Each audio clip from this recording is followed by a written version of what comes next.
itu untuk memperhatikan arah hubungan. Jadi kita nggak perlu tahu mana yang dipengaruhi, mana yang mempengaruhi. Nilai korelasi sendiri itu antara negatif 1 sampai 1. Dikatakan lemah jika nilai korelasi itu mendekati nilai 0. Sebaliknya dikatakan kuat jika menjauh dari nilai 0 atau mendekati nilai 1 atau minus 1. Korelasi yang paling umum digunakan itu korelasi Pearson. Mungkin nanti ada lagi korelasi yang digunakan pada saat data kategorik atau korelasi namanya pseudo korelasi juga ada. Nah, ini kita bahas umumnya kita pakai yang Pearson. Nah, Pearson itu hanya digunakan untuk 2 variabel numerik aja. Kalau misalkan nanti datanya salah satu kategorik, Pearson nggak bisa dipakai. Mungkin bisa pakai korelasi rank itu yang di analisis non parametrik. Spearman, Kak. Ya, Spearman juga bisa. Kita bisa langsung coba aja untuk datanya.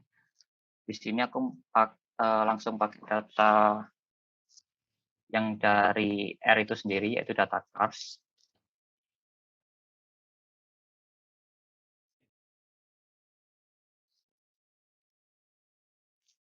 Ini library MapReadR. Untuk operator pipeline yang biasa kita pakai ini. Oke, yang pertama kita definisikan dulu. Y adalah cars. Adalah cars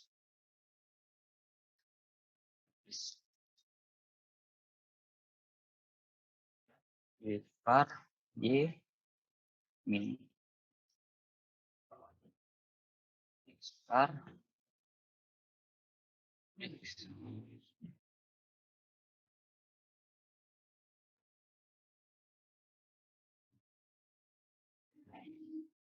Nah, selanjutnya kita langsung menghitung row.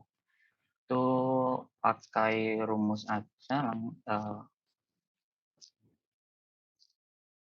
X min X bar dikali dengan Y min Y bar. Selanjutnya dibagi dengan akar dari X min X bar. Terus dikuadratkan.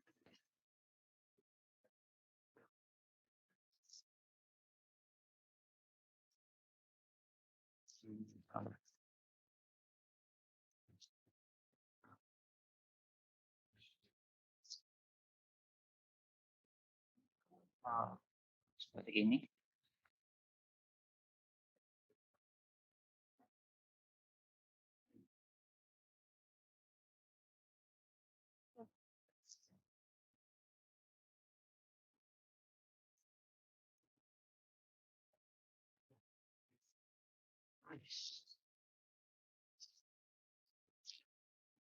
Ada yang kurang. Ini.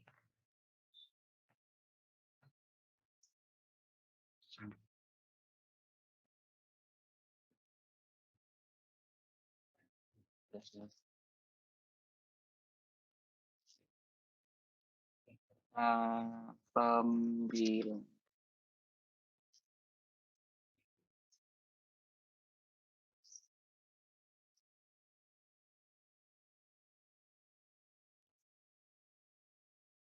X min X bar. Y min Y bar.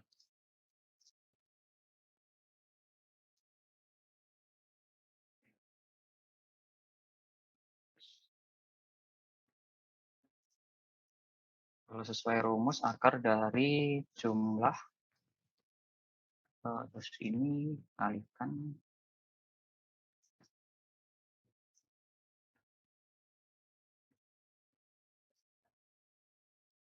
X bar.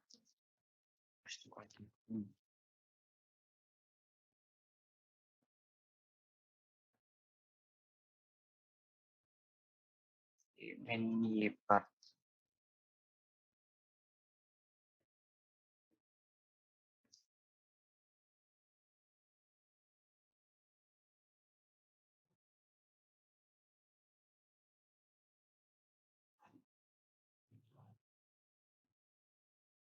Oh, sorry.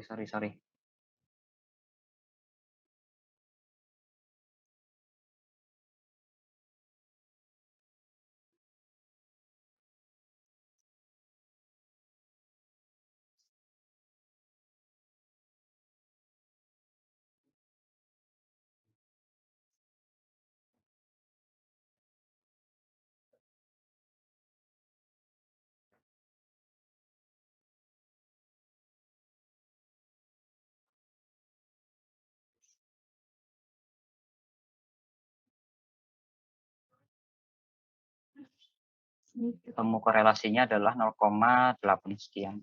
Artinya nilai korelasi antara X dan Y dikatakan cukup kuat. Nah, sekarang kita belum tentu tahu apakah 0,8 itu termasuk signifikan atau enggak.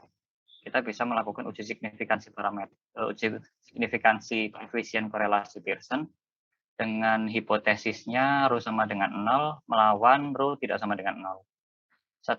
Statistik ujinya bisa pakai yang di sini. Nah, di sini dB-nya hati-hati, di sini min 2.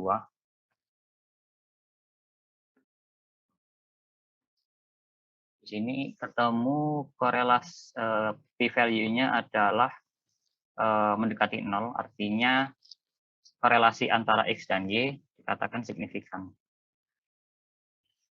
Next, analisis regresi. Analisis regresi itu analisis yang mempelajari hubungan antara satu variabel respon dan variabel prediktor.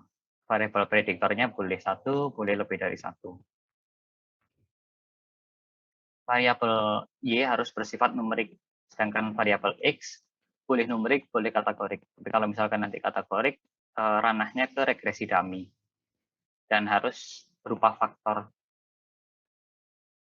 Tujuan analisisnya untuk melakukan ramalan, ya seperti yang teman-teman biasa lakukan. Mungkin kalau misalkan nanti mau atau skripsi, pasti nanti banyak menggunakan regresi di sini. Oke, datasetnya aku mau pakai data yang dari ini. Datanya aku kirim dulu. Mungkin kalau teman-teman maunya Pak sekalian. Ya, teman-teman bisa langsung buka ininya ya, apa namanya, R-nya. Nanti kalau misalnya ada yang error dan lain-lain, bisa ditanyakan langsung juga.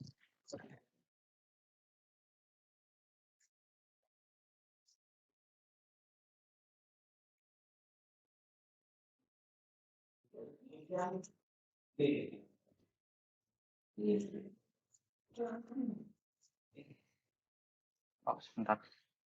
Harus ditutup dulu baru bisa dikirim.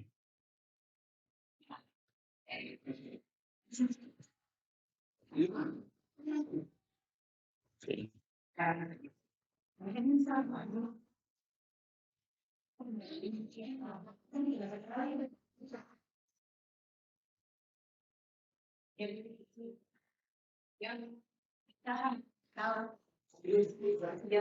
Beber batu keliang. Nyawit minta tolong. Sini.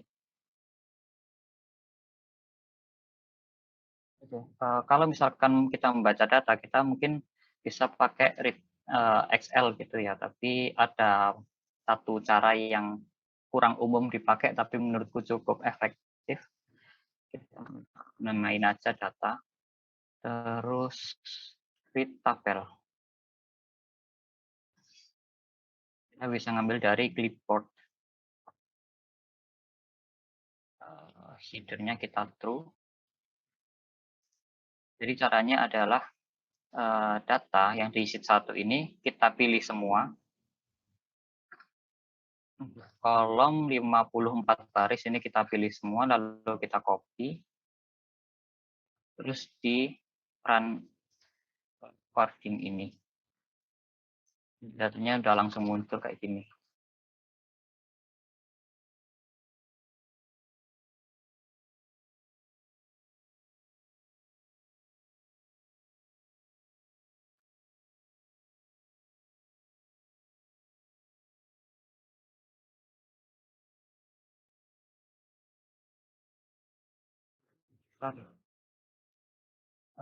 Putus ternyata.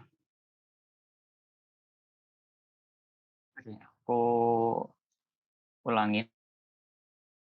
Jadi untuk di data Excel-nya, pertama kita blok semua dulu, 4 kolom, 54 baris. Ini kita copy. Selanjutnya kita run ke R ini. Jadi readable, ininya clipboard. Jangan lupa dikutip, C-nya kecil, header-nya true. Setelah kita run, datanya akan langsung masuk input. Jadi itu kenapa header-nya true? Karena tadi yang di copy sama Diego itu mulai dari variabel Y sampai terakhir. Tapi kalau ya itu nama variabelnya ikut di copy. Tapi kalau kalian cuma copy angkanya aja, berarti header false. Gitu caranya. Lanjut tuh. Oke.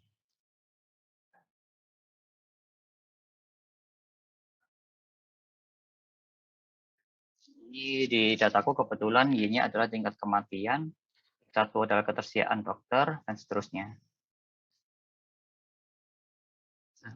Parameter yang biasa kita pakai adalah OLS, Ordinary Least Square. Nah, caranya ya seperti yang kalian tahu lah, X transpose X, inverse dikali X transpose Y. Kalau kita terapkan di sini, pertama kita definisikan dulu variabelnya. Y adalah data Y. Terus X adalah data X. Sorry. Ini kita biar enak, jadikan kolom pertama gini aja. Nah, untuk X itu adalah kolom selain kolom pertama. Jadi di sini ada minusnya, artinya tanpa kolom pertama.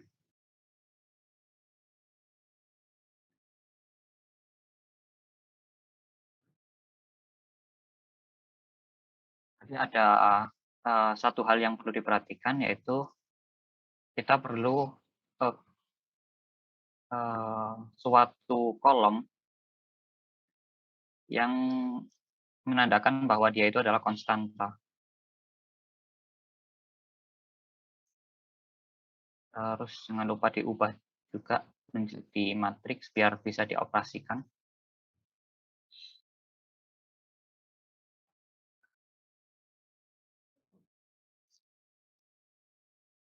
Kolom pertama adalah elemen yang bernilai 1 semua yang nantinya digunakan untuk mendapatkan koefisien beta 0 atau konstanta intersept. Nah, X1, X2, X3 nanti kita mendapatkan beta 1 sampai beta 4. Dilakukan matriks karena dari persamaan yang kita dapatkan di sini adalah perkalian matriks nantinya.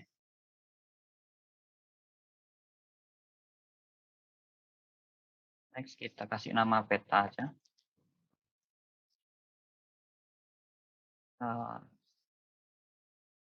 X digunakan untuk transpose X artinya. Terus perkalian matriks, jangan lupa. Jadi ini X transpose X, terus kita inverse-kan menggunakan solve.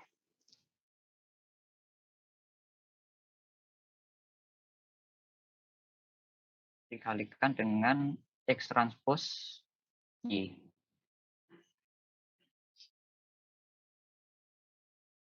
Oh. Sorry.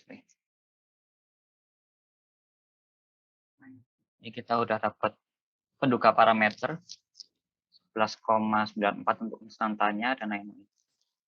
Tapi yang kalau misalkan kita hanya sekedar menghitung penduga parameternya aja masih belum lengkap. Kita perlu menguji signifikansinya. Ini untuk persamaannya. Dapatkan Y duga dan sisaannya. Y duga Itu kita bisa hitung dengan X kalikan dengan beta.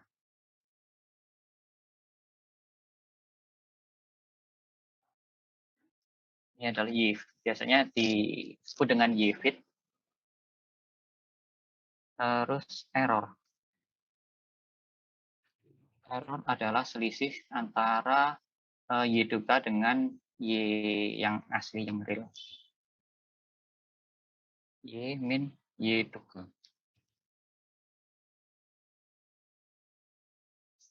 Sisaannya seperti ini. Next, dengan nilai sisaan ini nanti kita manfaatkan untuk mendapatkan matriks varian kovarian. Ini standar errornya. Jadi standar error itu dihitung dengan X transpose X dikalikan dengan simpangan baku dari sisaan. Nah, simpangan baku sendiri ini bisa diduga menggunakan MSE atau kuadrat tengah kalat, mean square error.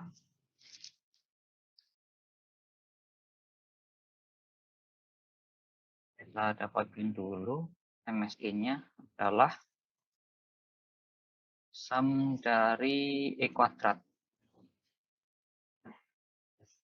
dibagi dengan N-1. Oh iya, N-nya belum kita definisikan. N adalah N row dari X. Ada 53 amatan.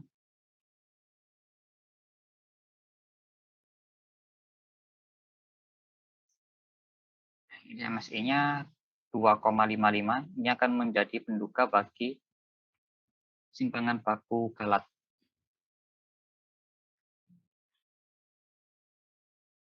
Selanjutnya kita mau mendapatkan matriks varian kovarian.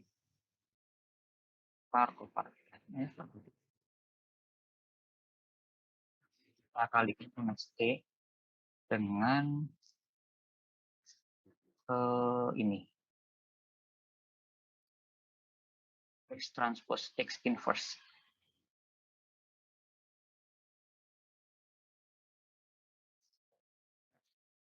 Karena yang di sini adalah matriks, lalu MSE di sini adalah skalar, maka perkaliannya ini dengan ini itu menggunakan perkalian biasa aja. Nggak perlu perkalian matriks.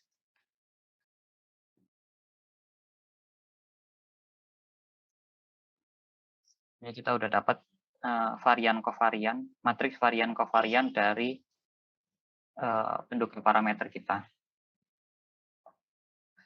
Nah, yang menjadi standar error dari penduga parameter adalah akar dari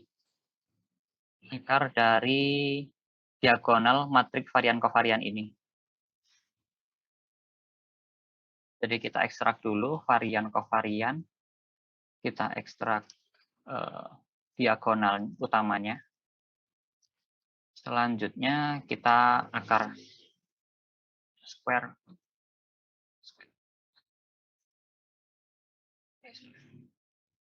Ini. Jadi standar errornya adalah 2,008 untuk konstanta, 0,0068 untuk beta 1 dan seterusnya. Kita kasih nama ST.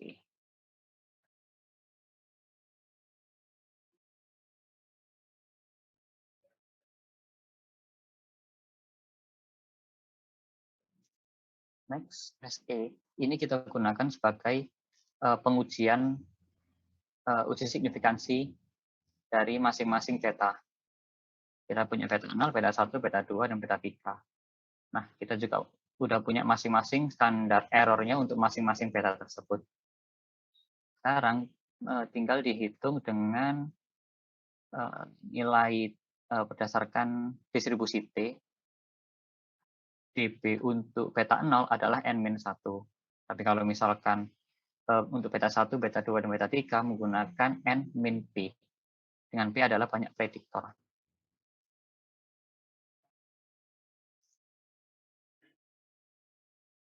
Next, kita definisikan dulu P-nya. banyak prediktornya adalah n-call, banyaknya kolom dari variabel X kita.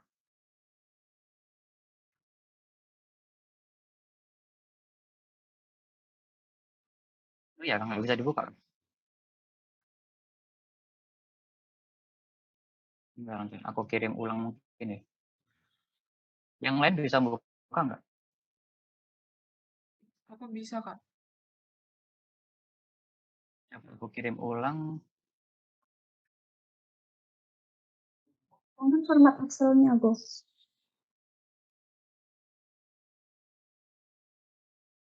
Oke, aku ganti ke CSV dulu mungkin ya. Ya, CSV deh.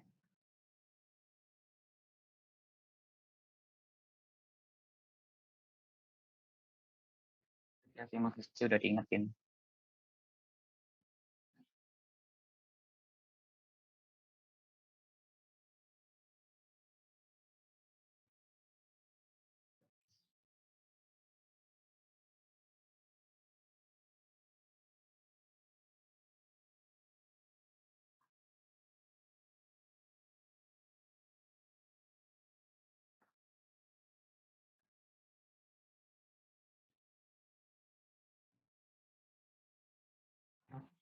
Bisa dicoba yang CSV.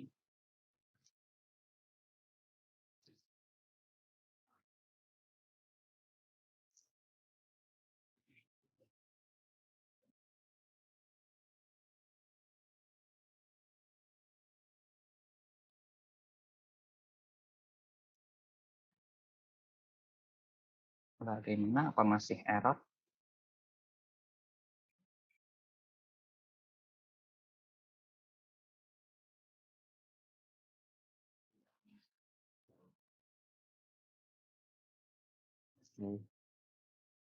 Karena tadi masih belum progres sampai sini, mungkin aku tunggu sebentar deh.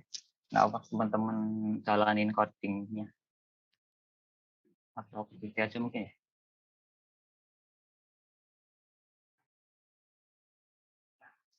Ini yang sampai sekarang. Ketinggalan lah. Intinya. Next kita hitung. Jadi kita mau menghitung statistik uji. Statistik uji atau T hitungnya itu adalah peta dibagi dengan standar errornya.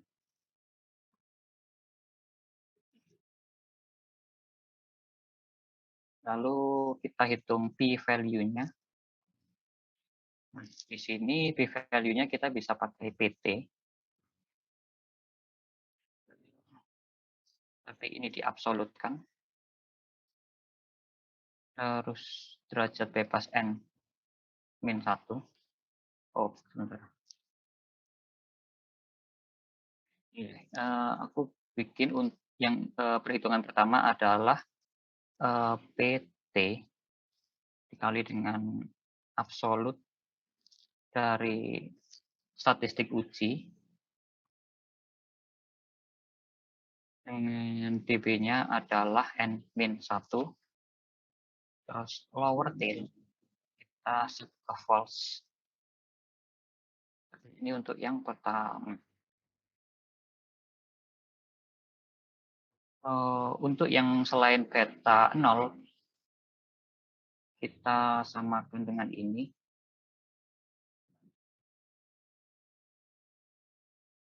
Ini n min p,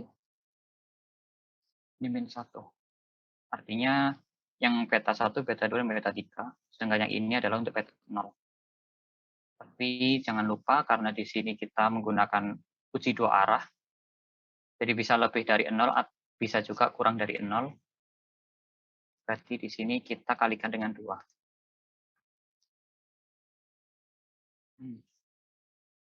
Pada PSD testing.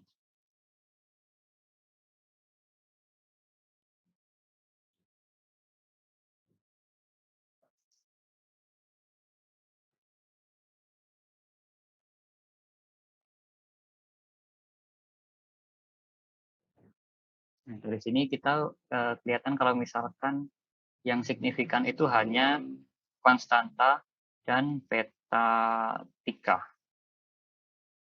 Ini signifikan dalam tarafnya atas 10%.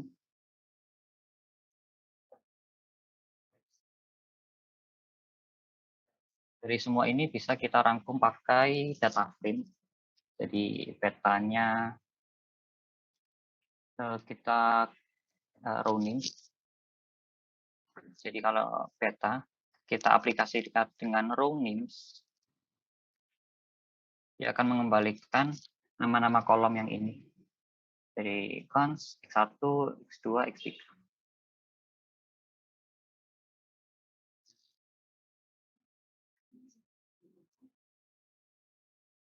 Bentuk parameternya itu kita menggunakan peta, terus aku bulatkan ke 4 desimal, standar errornya sama, terus statistik uji juga di value, dibulatkan juga. Signifikansi parameter, ini aku pakai kondisional kontrol percabangan. Kalau kurang dari 0,1%, dia akan mendapatkan tanda bintang 3. Kalau kurang dari 1%, dia bintangnya 2. Kalau kurang dari 5%, bintangnya 1. Kalau kurang dari 10%, nah, dikasih tanda titik. Kalau misalkan dia lebih dari 10%, dia nggak dikasih apa-apa, kosongan aja.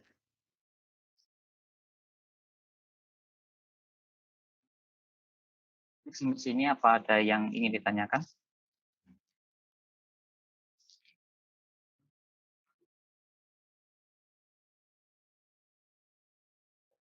Kalau udah, kita lanjut ke koefisien determinasi. Jadi koefisien determinasi ini mengukur variabilitas dari variabel respon yang dapat terjelaskan oleh variabel prediktor. Hampir sama kayak eta square yang kita bahas pada minggu sebelumnya.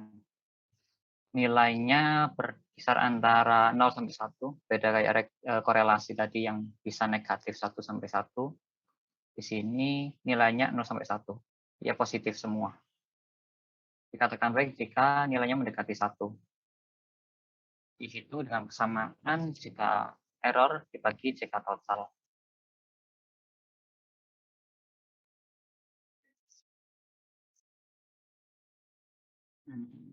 Jika error adalah sum dari E kuadrat. Yang namanya jumlah kuadrat kalat ya. Jadi kalat itu E, terus kita kuadratkan, terus kita jumlahkan. Lalu jika total, sum dari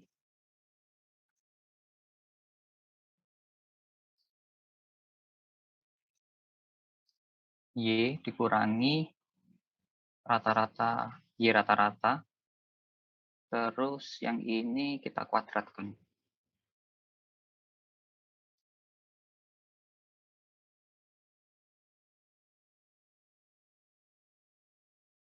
Ini R kuadrat itu kita hitung dengan 1 min jika error dibagi jika total. Ini nilainya ketemu 7%. Artinya 7% variabilitas dari tingkat kematian bisa terjelaskan oleh 3 variabel yang lain. Ini termasuk kecil sih, sangat kecil malah. Selain koefisien determinasi atau R kuadrat, juga ada R square adjusted. R square adjusted itu menghitung setiap penambahan variabel dari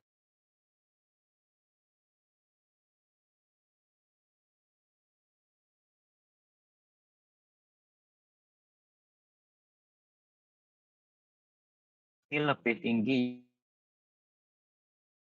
variabilitasnya dari Y itu dapat dijelaskan oleh dua prediktor gitu.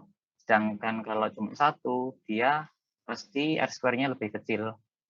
Nah, untuk mau membandingkan model yang banyak prediktornya itu berbeda, itu kita bisa pakai R square adjusted.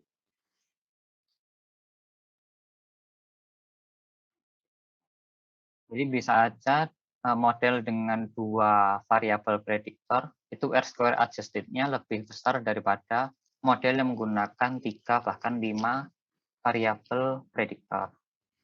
Nah, tujuannya menggunakan R-square adjusted ini juga digunakan untuk menentukan model terbaik. Model terbaik dengan meminimalkan penggunaan variabel prediktor. Karena pasti kalau variabel prediktornya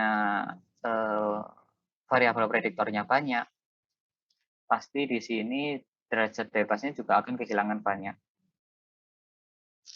Itu nanti bakal pengaruh sama signifikansi parameternya.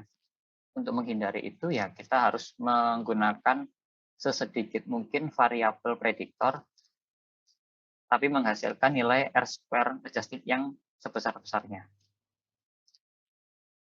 Rumusnya sederhana, cukup MSE dibagi JK total, tapi dibagi N plus 2. Jadi yang ini adalah MS total, mean square total, KT total, kuadrat tengah total.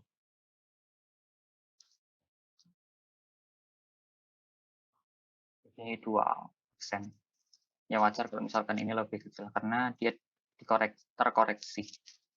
Istilahnya terkoreksi sama N-1 dan N plus 2. Selanjutnya uji simultan. Uji simultan ini menguji signifikansi parameter secara sama-sama atau selanjutnya. Hipotesisnya semua beta mulai dari beta 1, beta 2 sampai beta 3 bernilai 0. Melawan hipotesis 1, ini adalah maksudnya sedikitnya 1 beta I tidak sama dengan 0. Jadi A ini adalah all, semua beta I bernilai 0, melawan sedikitnya beta I, sedikitnya 1 dari beta I tidak sama dengan 0. Statistik ujinya kita menggunakan F hitung R kuadrat dibagi P-1 per 1 min kuadrat per N min P plus 3. Dengan derajat bebas 1 adalah N min 1 dan derajat bebas 2 adalah N min 2 plus 3. Jadi prediktornya ini, prediktor apa? Penyebut ya, penyebut dari masing-masing R kuadrat dan 1 min R kuadrat.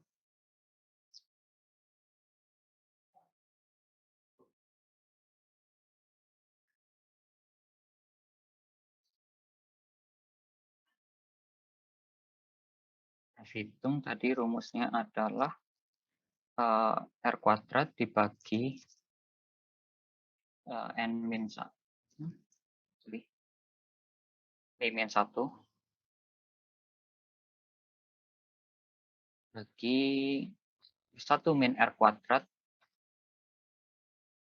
per N min P plus 3. Sebenarnya kita kalau mau tahu signifikan atau enggak, kita bisa pakai PF. PF F hit derajat bebas satunya adalah P min 1, derajat bebas 2 adalah N min P plus 3. Lower tail force, jangan lupa.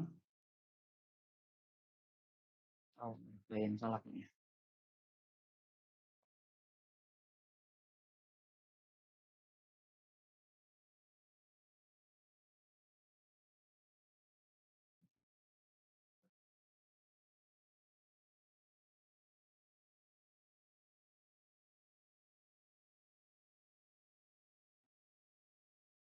Beda yang mana? Bisa minta tolong yang mana?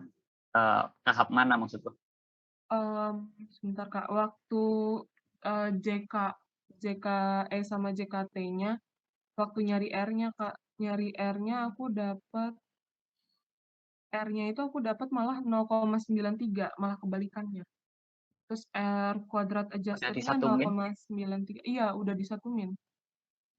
Mungkin aku bisa share screen Kak. Ya, boleh. Silakan.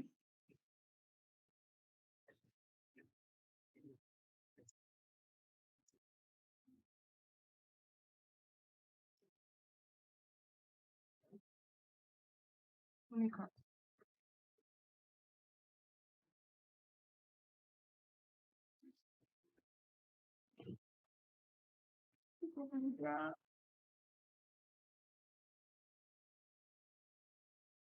Aku cek dulu ya. Error adalah sum dari E kuadrat. Oke, udah benar. Terus bisa minta tolong jika E-nya di run, nilainya berapa? Yang mana, Kak? JKE. Jika error. JKE. Ya.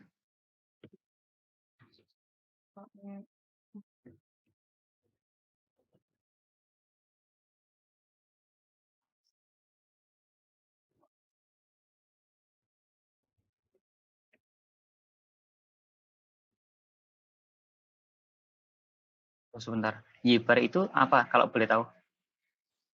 Ini, Kak, yang atas. Oh, atau harus di ini ya, Kak, min. Soalnya Yibar itu tadi kayaknya yang dari data cars. Dari data baru ini. Coba cek errornya di Oh ya, ini run. beda, Kak. Oke. Kak, errornya sama. Satu, oke. Apa R square-nya di run? Oke, udah sama, Kak. 0,07 kan?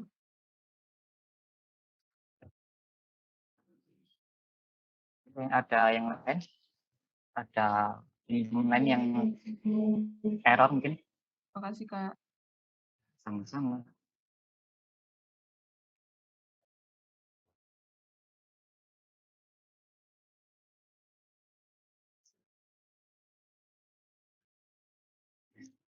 Oke, ini udah ketemu F hitungnya pakai rumus yang ini ya.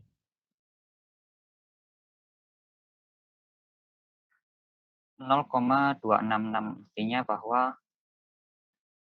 limit 0 semua beta semua beta 0 semua beta bernilai 0 artinya tidak signifikan.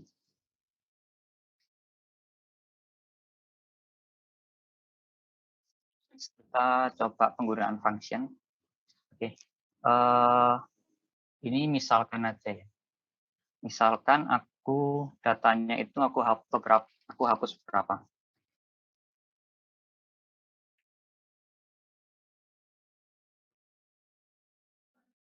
Secara random lah. Ini aku hapus, ini aku hapus, terus hapus.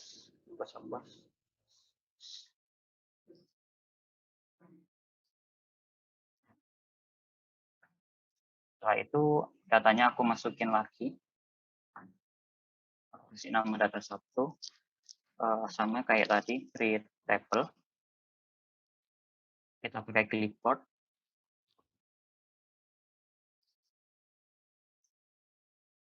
Harus sama dengan true.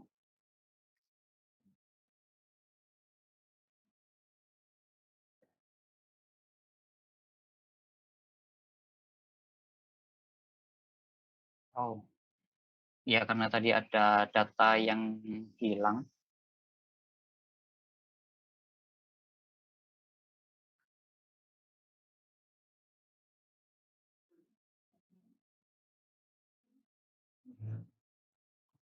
Oh ya.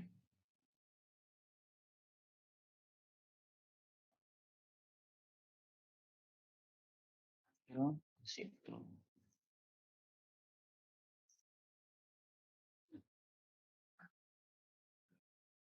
Jadi sebagai komparasi ini data ke-6, amatan ke-6 X3-nya ada NA, maksudnya not available, missing data.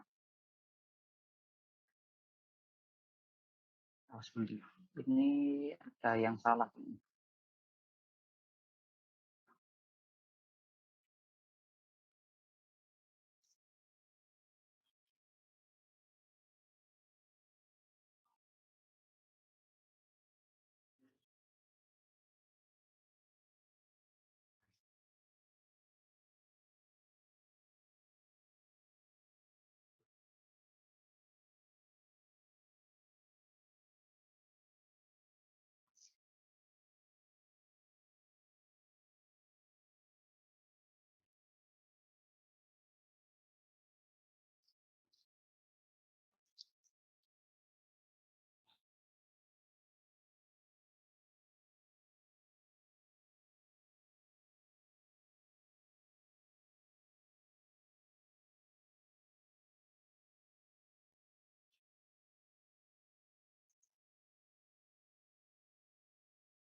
yang aku pilih semua dulu, terus go to spatial, blank, aku kasih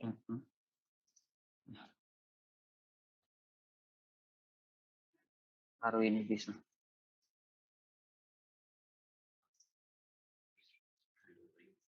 Jadi yang kosong aku replace pakai NA, maksudnya dia adalah missing data, anggap aja itu adalah missing data, not available. Nah, missing data sendiri itu kalau misalkan di pemodelan, entah itu regresi atau mungkin nanti klasifikasi dan lain-lain, sebisa mungkin diduga. Jadi memang ada pendugaan data hilang. Atau kalau misalkan nggak mau ribet, kita bisa menghilangkan nanti.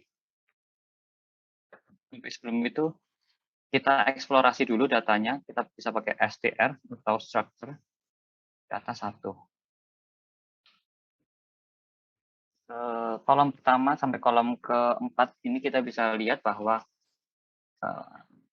numerik, terus integer, numerik. Atau kita bisa pakai cara yang lebih sedikit, baca lebih milenial. Dari Sumaritus. Dari data 1, itu kita pakaikan DF Sumari. Terus view. V-nya kecil. Bukan.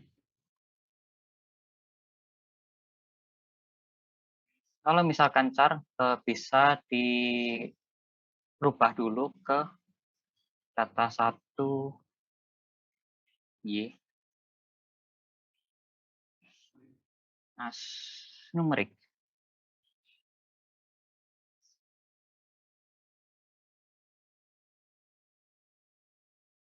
Gini. Atau mungkin yang membuat dia numerik mungkin di Excel atau ya di Excelnya itu pakai titik atau koma kayak gitu. Gitu. Jadi penulisan pemisah koma, pemisah desimal sama pemisah ribuannya masih agak rancu antara titik sama koma. Itu juga bisa menjadi salah satu.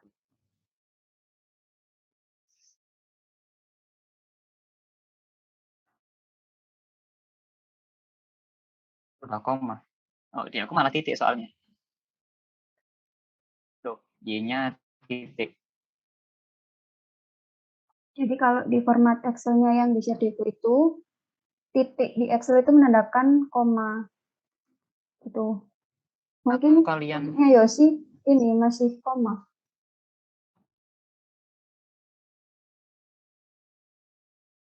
itu kayaknya harus diseragamkan dulu ya.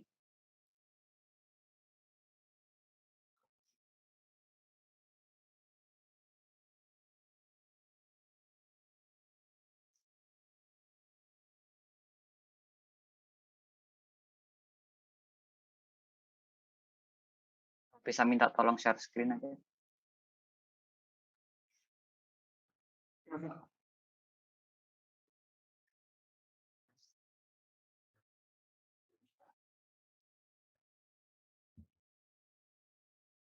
Data 1 bisa diperlihatkan.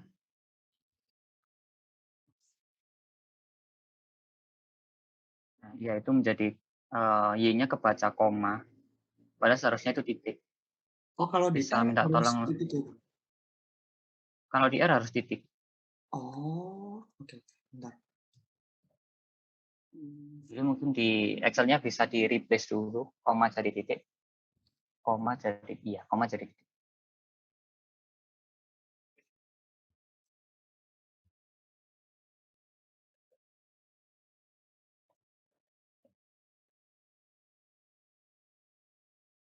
Masih Coba yang 100 baris ke 109 bisa di-run tanpa tetap error. Oh, ini itu ada titik ya. Iya, kok ada titik-titik.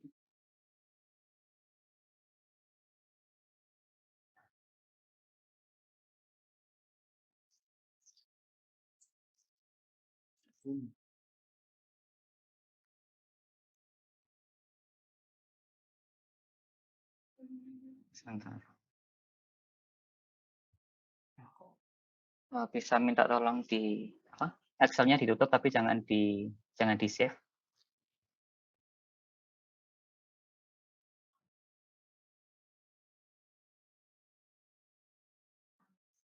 Jadi kamu buka ke file, more option, terus advance.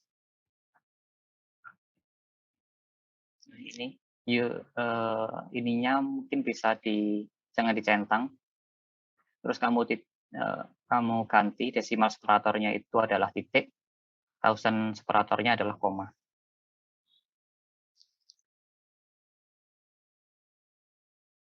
Mungkin beda laptop, beda settingan juga ya.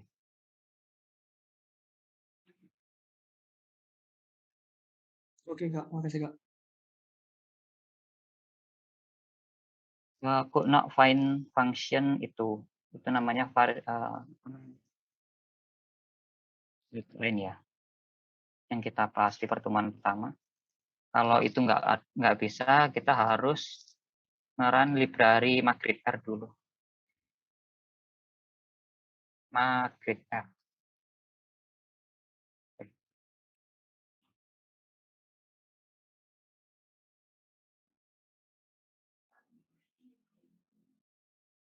Ketika ini baris ke-8 di run, akan muncul seperti ini.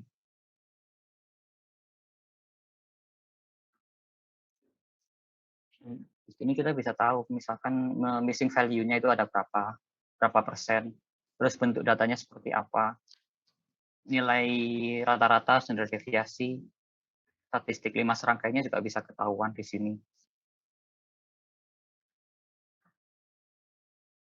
Dibandingkan kita menggunakan function str ini, menurutku TF Sumari ini jauh lebih powerful karena kita bisa lihat statistiknya, kita bisa melihat nilai yang valid ada berapa, yang missing ada berapa, bahkan bentuk distribusi datanya seperti apa.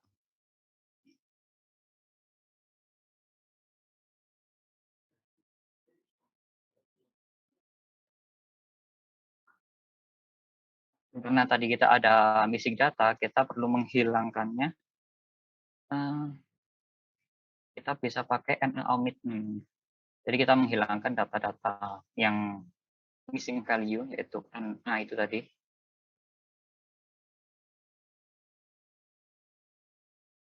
Kita run ulang. Nah, di sini udah nggak ada missing value-nya. Yang valid udah 100% semua. Itu lebih kurang bentuk distribusinya masih tetap sama sebelumnya. Kayak yang sebelum di omit.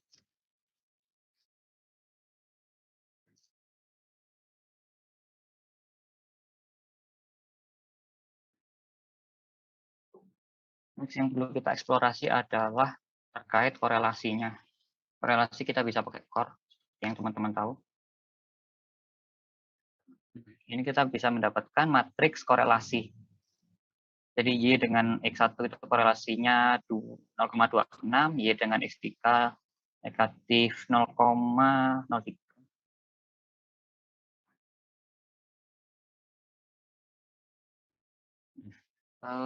Kalau misalkan teman-teman agak yang lebih powerful, kita bisa pakai library GGLI namanya.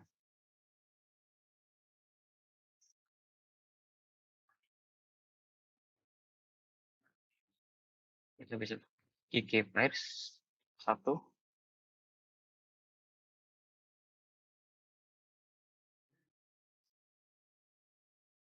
Plotnya akan keluar plot seperti ini.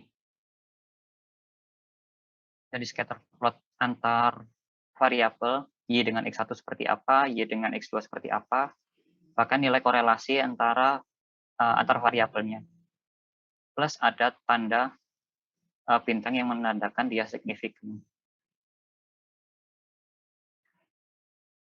Kalau misalkan dilihat antara Y dengan variabel X1, 2, 3, variabel X1 itu korelasinya jauh lebih tinggi. Nah, itu nanti kita bisa lihat apakah implikasinya ke pemodelan.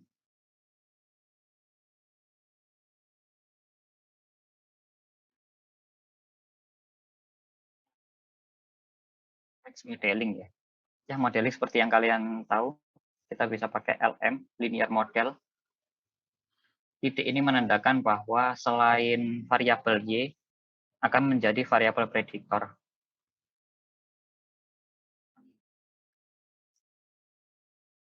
Oh, sorry.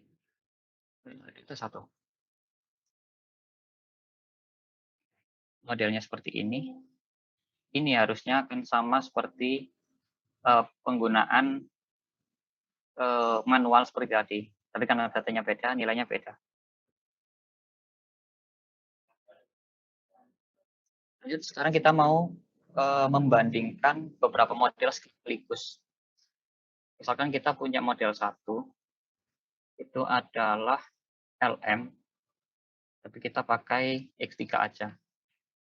Dari informasi sebelumnya, cuma beta 3 aja kan yang signifikan. Model 2.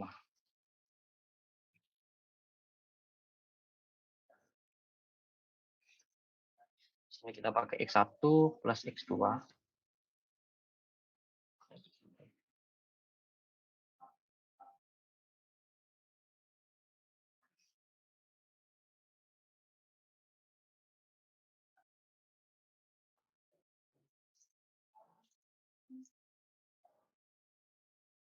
Jadi di sini aku punya 5 model. Model 1 itu pakai satu variabel prediktor. Model 2 itu menggunakan 2 variabel prediktor. Sama juga variabel 2, 3, 4 itu menggunakan 2 variabel prediktor. Terakhir model 5 itu menggunakan ketiga variabel prediktor secara sekaligus.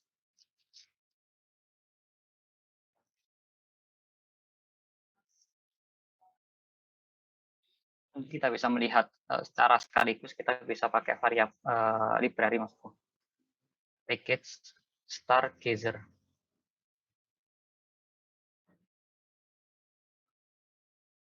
Panggil function Stargazer.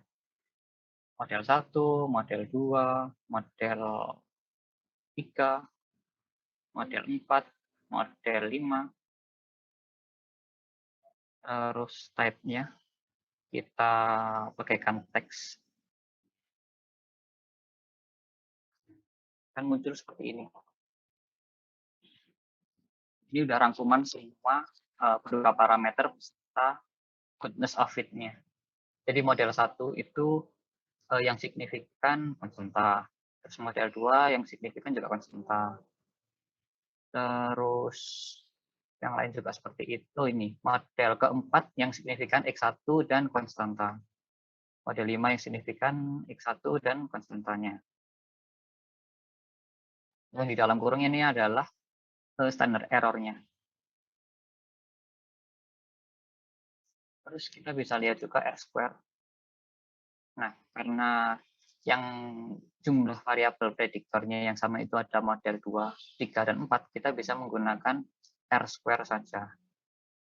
Tapi kalau mau membandingkan dengan model 1, 2, 3, 4, 5, karena banyak prediktornya itu berbeda satu sama lain, kita nggak bisa pakai R-square. Kita harus pakai adjusted R-square.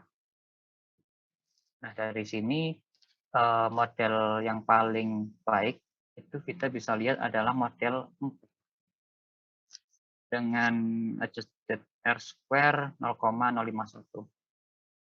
Ini sebenarnya nggak boleh sih, ada negatif ini nggak boleh. Yang baca perhitungan error dalam perhitungan. Ini ketahuan, meskipun dia hanya menggunakan 2 variabel prediktor saja, tapi dia lebih baik daripada model kelima yang menggunakan ketiganya secara sekaligus. Nah, di sini juga yang signifikan X1 sama konstanta. Di sini signifikan dalam taraf nyata 5%, sedangkan yang ini signifikan dalam taraf nyata berapa? Oh, ini 1%, ini 5%. Jadi masih bagus yang ini.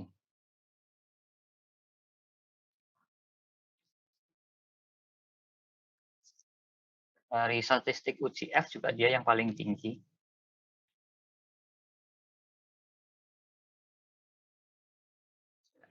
Itu dari teman-teman ada yang mau ditanyakan sejauh ini?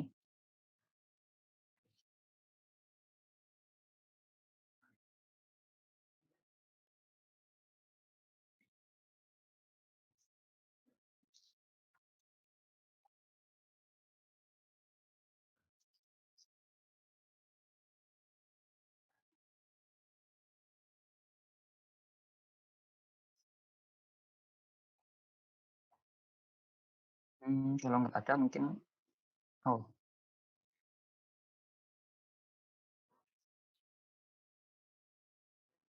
bisa minta tolong di share screen mungkin.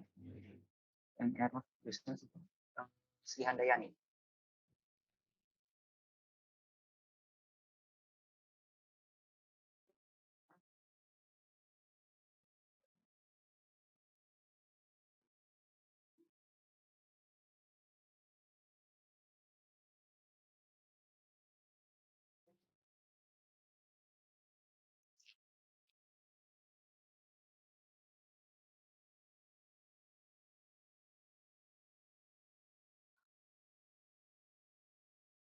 Bisa minta coba lihat anunya Excelnya.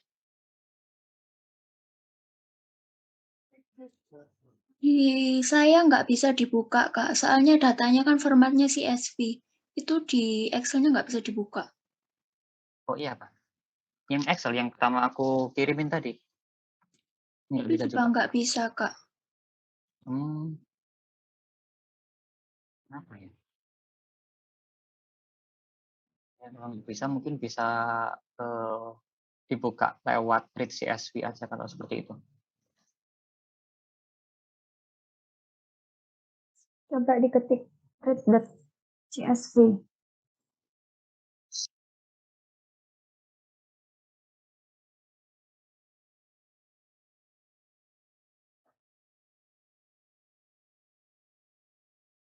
Itu bisa pakai file khusus saja kalau misalkan nggak tahu datanya di mana. File.choose.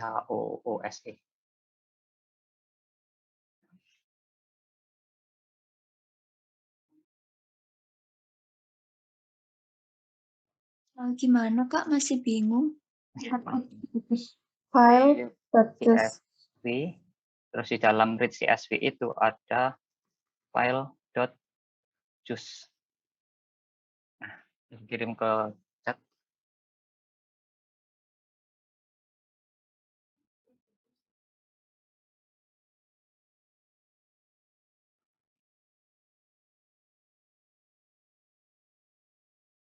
Jadi file choose ini kita bisa mengarahkan datanya itu ada di mana. Tanpa harus mendeklarasikan path-nya secara manual. Muncul window baru nggak? Oh iya udah. Ini belum di-save ke nama variabel ya? Belum, Kak. Oke.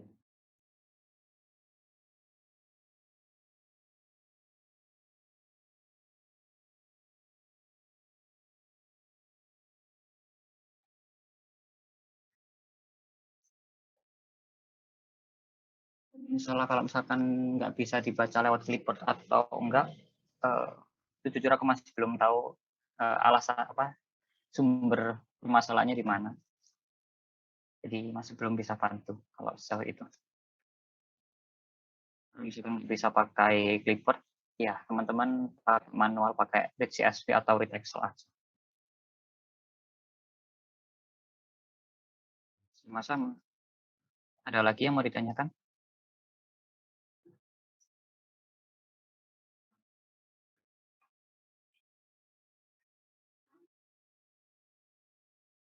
Ada karena waktunya juga udah mepet. Aku kembalikan ke Mbak Falfa mungkin. Mbak ini.